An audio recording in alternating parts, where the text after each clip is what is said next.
استوبش اینجاست. خب طرز صحیح عوض کردن لنت اوپل کورسو رو میخوام بذارم واسهتون. اونایی که بلد نیستن این ماشینو دارن خودشون عوض کنن. بیا اینجا با فرمون کامل باید بگیریم اینور. یه لحظه استوبشو بزن.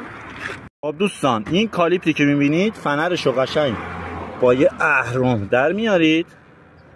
مواظب باشید خم نشه که از بین بره. پیچ اول رو باز میکنید به همین صورت و پیچ بالایی رو هم همینطور. دوستان سابسکرایب یادتون نره، نظرتون رو زیر همین پست واسه من کامنت کنید. هر کی ماشین اوپل کورسو داره و لنتش رو میخواد عوض کنه یه ذره از عقب‌تر بگی که کامل دیده شه، دوستانمون ببینن. سابسکرایب کنید دوستان. برید داخل پیجم و زنگوله بالا رو بزنید که از پستام جا نمونید. فالو هم یادتون نره. اگه میخواید آموزش‌های بیشتری واسهتون راجع به این جور چیزا واسهتون بذارم کمیاب، منو دنبال کنید. این هم که اینجوری کردید با اهرم فشار میدید لنت جمع میشه با یه تالیور مخصوص لنت باز کردن. نداشتید با یه دوسو هم میشه. بعد این کینو باز کردید دوستان به همین صورت که میبینید در اومد. این یه لنتشه، اینم یه لنتشه که این مدلیه. خب میبینید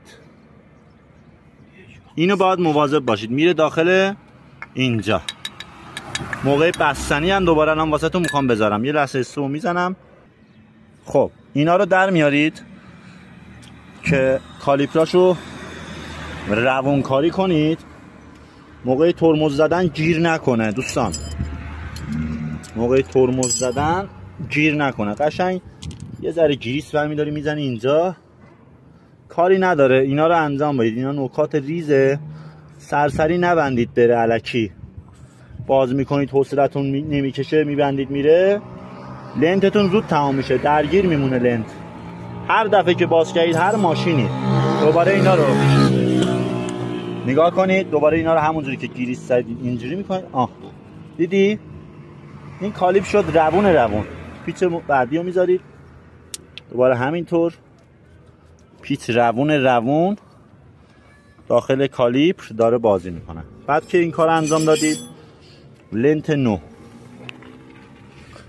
نو شو دوباره ور میدارید میارید میذارید داخل اینجا. 3 شاخه حواستون باشه که بره کامل داخل